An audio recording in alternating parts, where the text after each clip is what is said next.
Let us open our Bible on Psalms 18, verse 35 hanggang verse 40. Praise the Lord. Thou hast also given me the shield of thy salvation, and thy right hand hath holden me up, and thy gentleness hath made me great. Thou hast enlarged my steps under me, that my feet did not slip. I have pursued mine enemies and overtaken them. Neither did I turn again till they were consumed. I have wounded them, that they were not able to rise. They are fallen under my feet. For thou hast girded me with strength unto the battle. Thou hast subdued under me those that rose up against me. Thou hast also given me the necks of mine enemies, that I might destroy them that hate me. Praise the Lord. So, anong mapapansin ninyo every verse sa mga verses na binasa? Lagi itong nakasaad, thou hast, thou hast, thou hast, thou hast, thou hast. Ikaw ang gumawa, ikaw ang gumawa, ikaw ang gumawa sa amin. Anong ginawa niya sa atin? Napaka-importante ito. Sa verse na binasa sa verse 35, thou hast given me the shield of thy salvation. Salvation na kinakailangan maproteksyonan. Salvation na kinakailangan po itong ma-preserve. Salvation, kinakailangan po ito. Hindi mawala sa ating buhay. At ang Diyos lamang ang tanging ating kakayahan at pag-asa na ito ay manatili sa buhay natin, na hindi ito magpakailan pa man mawawala hanggang sa ating kamatayan o hanggang sa pagbalik ng ating Panginoong Hesukristo. Huwag nating ipanakaw ito. Huwag nating ipasira ito. Ito yung paborito ng dyablo, sirain. Ito yung paborito ng dyablo upang walain. Sapagkat ito lang yung mga tao na mayroong kaligtasan na gagawa ng mga gawain ng Diyos na laban sa Kanya, laban sa dyablo, laban kay Satanas. Kaya sa buhay natin, magpakatibay tayo sa Panginoon. Kasi ang Panginoong Diyos lang ang makapagbigay sa atin ng kalasag ng Kanyang kaligtasan. Thy right hand hath holden me up, and thy gentleness hath made me great. Siya yung magpapatayo sa atin na hindi tayo matutumba, na anumang pagsubok, anumang tukso sa buhay po natin, na magpakailan pa man hindi tayo mabubuwal, hindi tayo mai-stumble kahit pa man sa ating buhay. At wag nating kalimutan, we are bound to greatness. God will make us great. Not necessarily maging mayaman tayo, not necessarily maging sikat tayo, not necessarily maging well-known tayo sa buong mundo. No. God will make us great. God will make us greater than Satan. God will make us wiser than the enemies of God. God will make us stronger than any temptation sa sanglibutang ito. That is how God gagawin niya tayong great. Praise the Lord. Thou hast enlarged my steps under me, and my feet did not slip. Importante yung paglakad natin sa katuwiran ng Diyos, sa kabanalan ng Diyos, sa matuwid na daan, sa kaliwanagan. Hindi tayo magpakailan pa man madudulas. Napakadulas ang sanglibutang ito. But if God will make our feet enlarged, palakihin niya yung paa natin. Kumbaga pa, naninigurado tayo sa bawat hakbang natin na magpakailan pa man, hindi mangyari sa atin na dulas tayo. Pag sinabing madulas tayo, mahulog ka sa tentasyon sa pagkakasala. Pag sinabing madulas tayo, mag-backslide ka. Pag sinabing madulas tayo, makuha ka balik ni Satanas. Kaya napaka-importante. Siya lang ang makakagawa niyan sa buhay natin. Thou hast enlarged my steps under me, that my feet did not slip. Ngayon sa buhay natin, sa paglilingkod natin sa ating Panginoong Diyos, kung nakaranas man tayo ng mga tukso sa buhay, at kung nakaranas man tayo ng pagkakasala, nabuwal tayo minsan, nahulog tayo sa bitag ni Satanas. Kung ginawa ng Diyos na nakabangon ka, kung ginawa ng Diyos na ikaw ay nakabawi muli, tandaan natin ito. Huwag na nating hayaan pa si Satanas makaisa pa sa atin. Praise the Lord. Kaya nga sinabi diyan, I have pursued my enemies. Hinabol ko ang mga kaaway ko and overtaken them. Na-overtake ko sila. Neither did I turn again till they were consumed. Kung ano man yung mga pagkakasala, ano man yung mga lapses, mga kakulangan natin, kung minagawa man tayo, kung may karanasan man tayo ng ganong klaseng karanasan, nagkasala ka, nang lamig ka, nahulog ka sa tukso, tapos ngayon ginawa ng Diyos na nakabawi ka, napatawad ka, nalinis ka, ibinalik ng Diyos yung kaluwalhatian sa buhay mo, ibinalik ng Diyos yung kaligtasan, ibinalik ng Diyos yung ministry sa buhay mo, then ito ang gagawin ng bawat isa sa buhay natin. Habulin natin sila. Huwag tayong tatalikod hanggang hindi natin sila maubos lahat. Ibig sabihin yan, huwag na natin silang hayaan pa maka-retaliate sa atin. Huwag na natin silang hayaan pa na maka-press back against sa atin. Lubos-lubosin na natin silang ipahamak. Lubos-lubosin na natin silang patayin sa buhay natin. Praise the Lord. Yun ang gusto ng ating Panginoong Diyos. I have wounded them and they were not able to rise. Huwag na natin silang hayaan pang makabangon uli. Huwag na natin silang hayain makapurma pa uli. Huwag na natin silang hayain makapaggawa pa uli ng strategy para tayo na naman sugurin at ihulog na naman sa pagkakasala kung ano man yung mga pagkakasala na ating naranasan ng unang panahon na kung saan nabigyan tayo ng pagkakataon mapatawad, may balik sa ministry. Kailangan natin talaga, huwag na natin silang hayaang makabangon pa. Praise the Lord. Huwag na. They are fallen under my feet. Kailangan nasa ilalim na sila ng ating yapak, ng ating paa. God made us greater than them. God made us stronger than them. God made us to overcome them. Nasa ilalim na sila ng ating paa.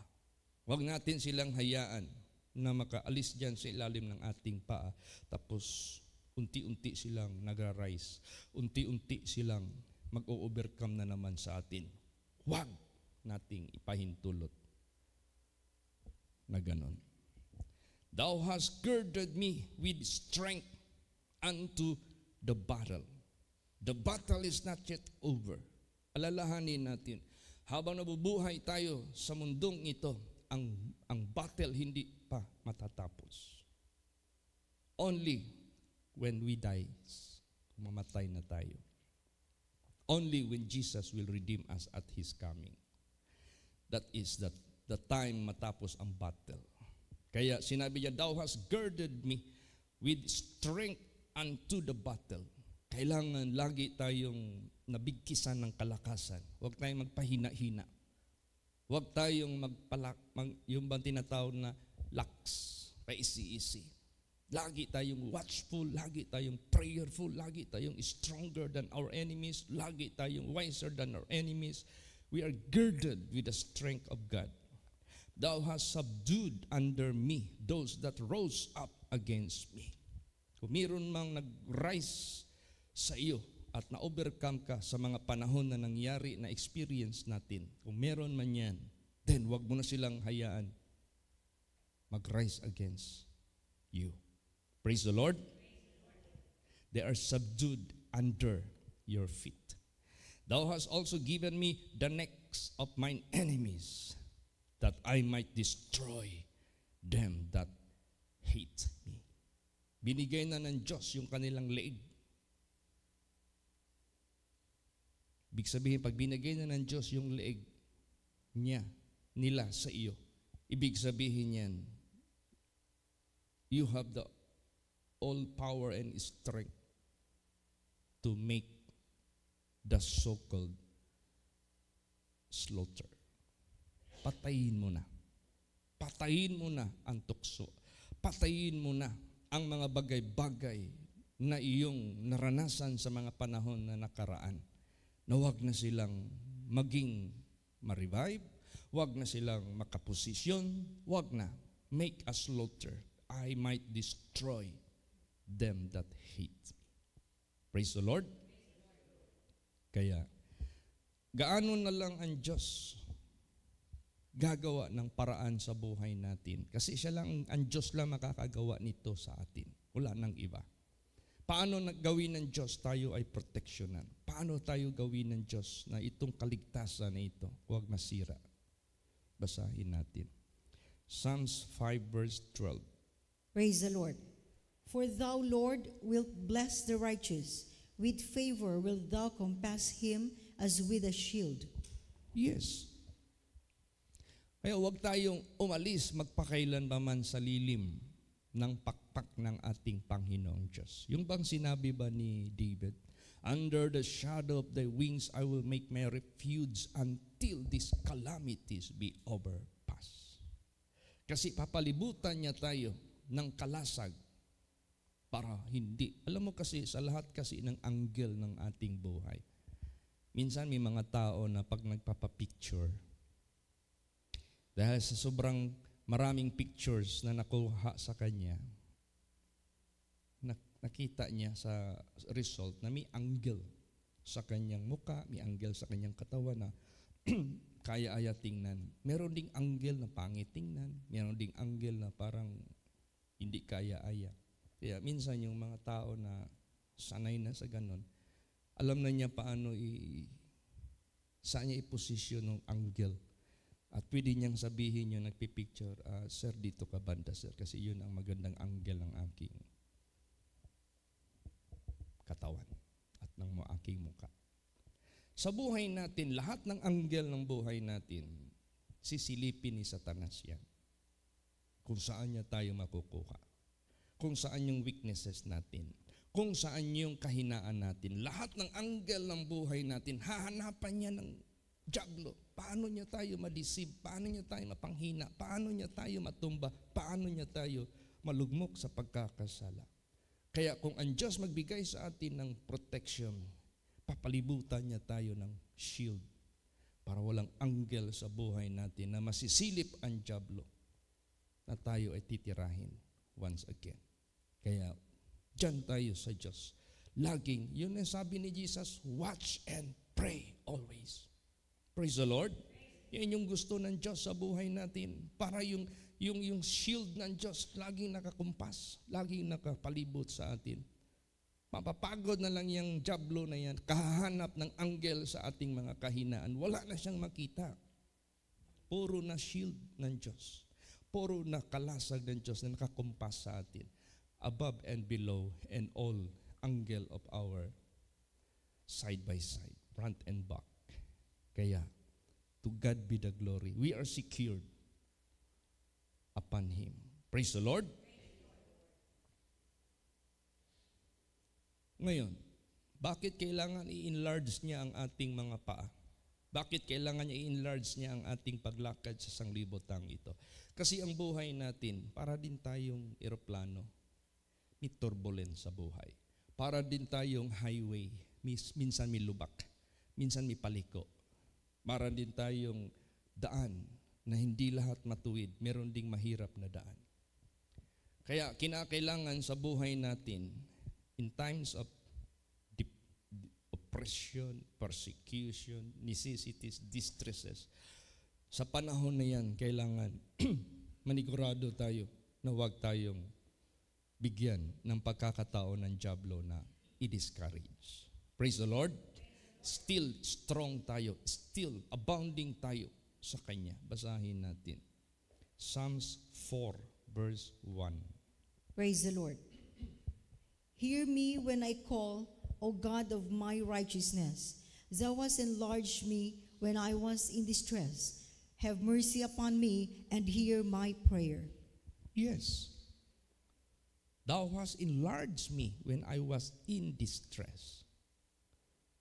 Hindi man lahat ating experience paglilingkod natin sa ating Panginoong Diyos always smooth sailing kung tawagin. Meron ding stormy, meron ding wavy. Minsan malakas ang hangin, minsan maalon.